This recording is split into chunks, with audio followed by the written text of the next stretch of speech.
So I'm going to do a little review here on this Teclast P90HD that I got from China. You can only get it shipped from China. There's a lot of resellers online. It's pretty inexpensive. Build quality on it is absolutely spectacular. I have to admit, it feels like a premium device. It looks like a premium device. It's aluminum unibody. It's got these bevel edges to make it a little more comfortable. It kind of looks iPhone 5-ish in design, but that's alright. It took a little while to get used to the flat edges as opposed to like something rounded like an iPad or a lot of tablets, but I actually like the flat edges because they help you balance it on your fingers. It's not uncomfortable, it just takes a little getting used to. The screen, absolutely spectacular as well. It's 2560 by 1600 resolution screen on an 8.9 inch. So it's basically the same screen as a Kindle Fire 8.9 inch HDX, which is like a $380 device. It's 340 pixels per square inch, so you really can't see the pixels like hard as you look. I mean, text looks great. Gaming's good. You could always use a resolution changer to change it down if you're worried about performance, and that's what I'm going to get into next, is the performance on this thing. It has an RK, Rock chip 3288 SoC, which is the new chip. It's got a Cortex. Well, it's up for debate whether it's an A17 or an A12 quad-core processor, but it really doesn't matter that much. The kernel flags say it's an A12. Their marketing says it's an A17, so it's kind of up in the air. But they're very similar, very, very similar processors anyway, so that's not a huge issue. It gets good performance. And the bigger aspect with performance on a tablet, especially with something that's pushing this many pixels, is the GPU. And it's got a Mali T760 4-core, so they call it a T764. It's very adequate. I mean, there's no lag here.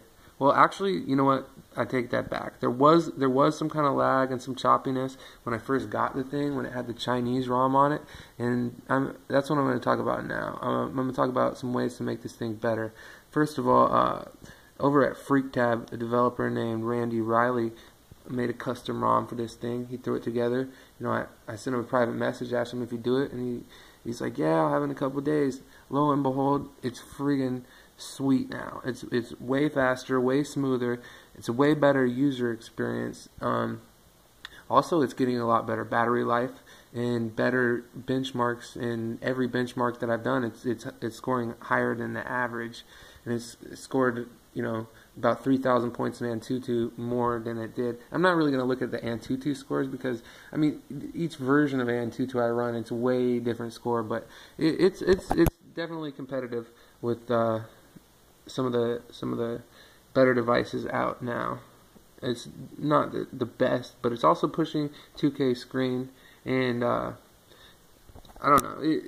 For my uses, there's no lag, there's no choppiness. It's great.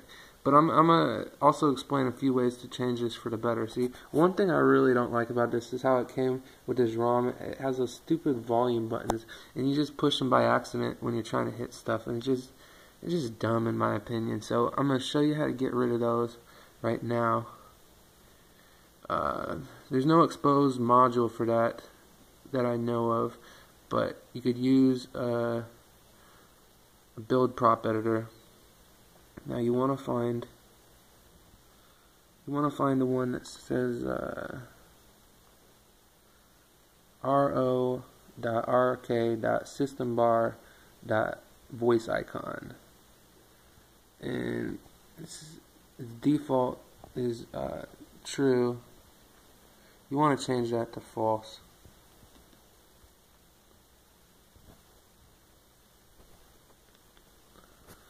False. Okay. Now I'm also going to hit save. Okay, now this isn't going to take effect until I reboot. Also, I'm going to do another change because I want different icons down there. I want the Android L style icons, the PlayStation looking ones.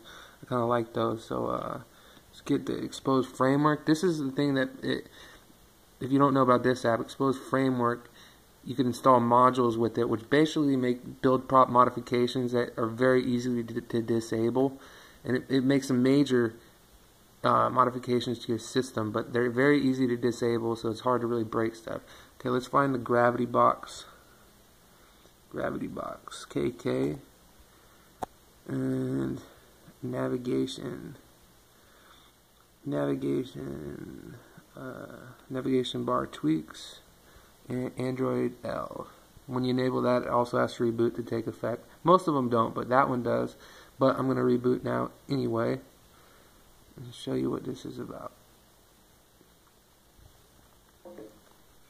Now the boot times on this, I haven't timed it.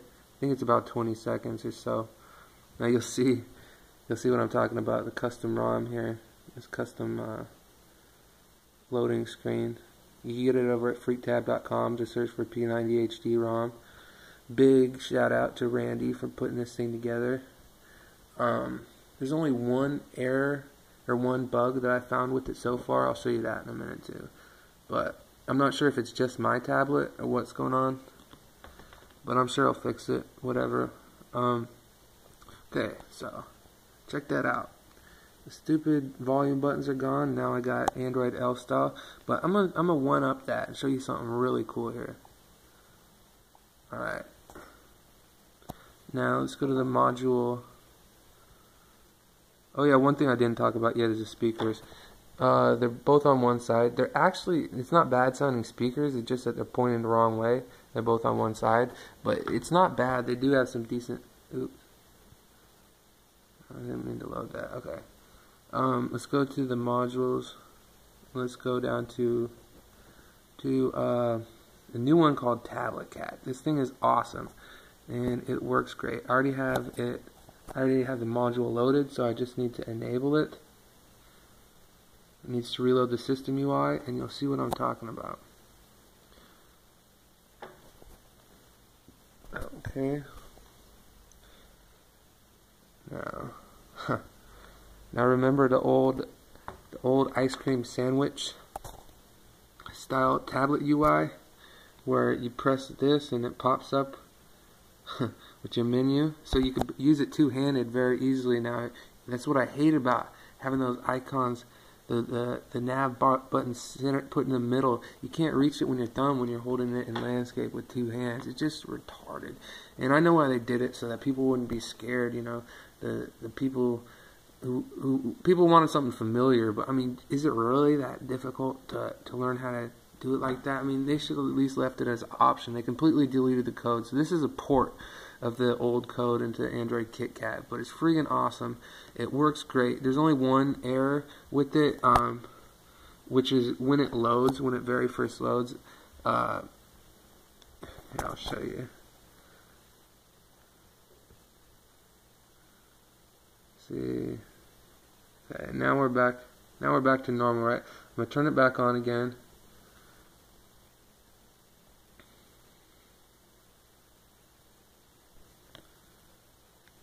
And see, it's missing those buttons when it very first loads. It only has the back button for some reason, but if you just rotate it, and if you just rotate it, it's fine. You just have to do it that one time. So just a small little bug to probably get that fixed.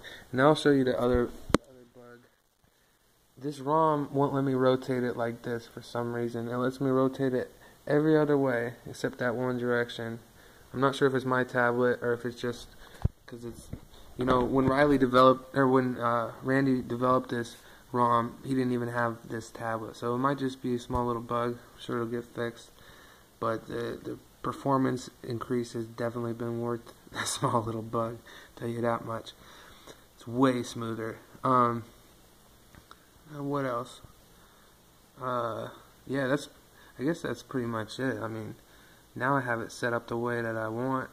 Also, I put another module on here, so when you're on Chrome,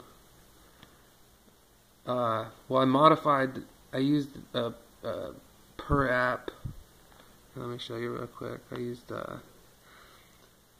app settings, and I went in. The only one I have modified right here is the Chrome beta, and I changed the screen DP to 480 by 854 and put the DPI as 320, and I'll show you why. Because I hated the normal layout, the tablet layout for Chrome. I like it like a phone where it doesn't have the tabs up at top. They're just like useless to me up there. I'd rather be able to hit this button, hit the tab button, and it just, I don't know, I like it like that. But that's just a personal thing. I also added a module called Chrome Pi that lets you add, I thought I had it enabled. Maybe I don't have it enabled right now. Anyway, I had one that lets you hit the back button by just swiping from the side. You could put any Pi modules you want there. So yeah, after I modified this thing, put the custom ROM out on, it's pretty freaking sweet. I'd highly recommend it, especially for the price. It costs about $220 shipped, and this is like brand new almost. I mean, for the build quality, for the regular quality, Bluetooth performance works well, Wi-Fi works well. There's really no bugs with it. Even with the stock ROM, it actually functions very well once you know, once you clear off the Chinese crap that's on there, kill some of those processes and system apps. You want a root to do that. Oh, by the way, Towel Root works well. So if you want to root it, all you got to do is download Towel Root and click Make It Rain, and you're good to go. But with this custom ROM on it, man, it's just amazing, really, what you could get for $200. I mean, this is the best tablet I've ever had. With the screen size, it's just a pleasure to use. The battery life here, look at the battery life. Battery life wasn't that great when I got it. It's actually increased. Last night I got like